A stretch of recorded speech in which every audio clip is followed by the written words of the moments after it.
मुख्यमंत्री देवेंद्र फडणवीसांनी भाजपच्या संसदीय दलामध्ये त्यांची एंट्री होण्याची शक्यता सध्या वर्तवली जाते। नव्या राष्ट्रीय कार्यकारिणीनंतर भाजपच्या संसदीय दलामध्ये बदल प्रस्तावित आहेत, अपेक्षित आहेत। संसदीय बोर्डावर महाराष्ट्रातून फडणवीसांची वर्णी लागण्याची शक्यता वर्तवली जाते। 3 निवडणुकात भाजपला 100+ जागा निवडून देणारे एकमेव मुख्यमंत्री आहेत देवेंद्र फडणवीस।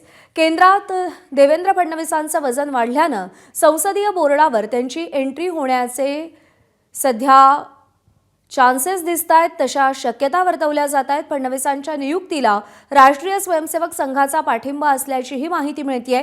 मात्र एकाच राज्याच्या मुख्यमंत्र्यांना संसदीय बोर्डात घेतल्यानं इतर राज्यांच्या मुख्यमंत्र्यांमध्ये चलबिचल होऊ शकते, अशी ही चर्चा दिल्लीच्या वर्तुळामध्ये सुरू झाली आहे।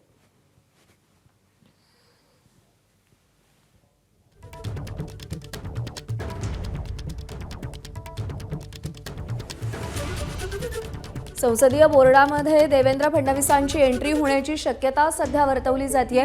रजत वशिष्ठ आपले प्रतिनिधी आपल्याला या सगळ्या संदर्भात अधिक अपडेट देतील। रजत, सध्या चर्चा सुरू आहेत, संसदीय बोर्डामध्ये देवेंद्र फडणवीसांची वर्णी लागू शकते, अशा शक्यता नेमक्या सध्या का दिसतायत आणि जर या शक्यता खऱ्या ठरल्या तर आगामी काळात त्याचे काय परिणाम आपल्याला पाहायला मिळतील? प्रज्ञा, गेल्या अनेक दिवसांपासून मुख्यमंत्री देवेंद्र फडणवीस लवकरच दिल्लीला जातील अशी शक्यता जी आहे ती व्यक्त केली जात होती। फक्त राजकीय विश्लेषकच नाही तर विरोधक सुद्धा ती शक्यता वर्तवून दाखवत होते आणि सोबतच जर आपण प्रत्यक्ष पाहिलं तर देवेंद्र फडणवीस यांच्या दिल्ली वाऱ्या ज्या आहेत ते गेल्या अनेक दिवसांमध्ये वाढलेल्या आहे। मात्र सध्या जी माहिती समोर येत आहे तर देवेंद्र फडणवीस यांचा दिल्लीला जाणं जो आहे तो केंद्रीय मंत्री म्हणून नाही तर भाजपची जी सर्वात शक्तिशाली कमिटी मानली जाते, केंद्रीय संसदीय मंडळ ज्याला म्हटलं जातं, त्याच्यामध्ये मुख्यमंत्री देवेंद्र फडणवीस यांची वर्णी लागू शकते।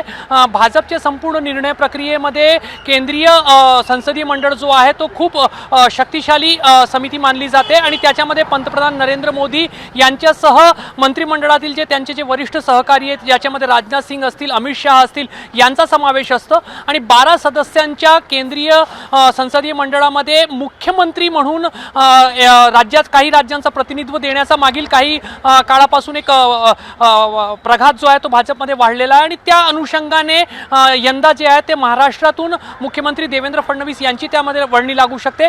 काही वर्षांपूर्वीपर्यंत केंद्रीय संसदीय मंडळामध्ये महाराष्ट्राचे प्रतिनिधित्व करणारे नितीन गडकरी होते। मात्र नितीन गडकरी यांना केंद्रीय संसदीय मंडळातून दूर केल्यानंतर महाराष्ट्राचा कुठलाही नेता त्या ठिकाणी नव्हता।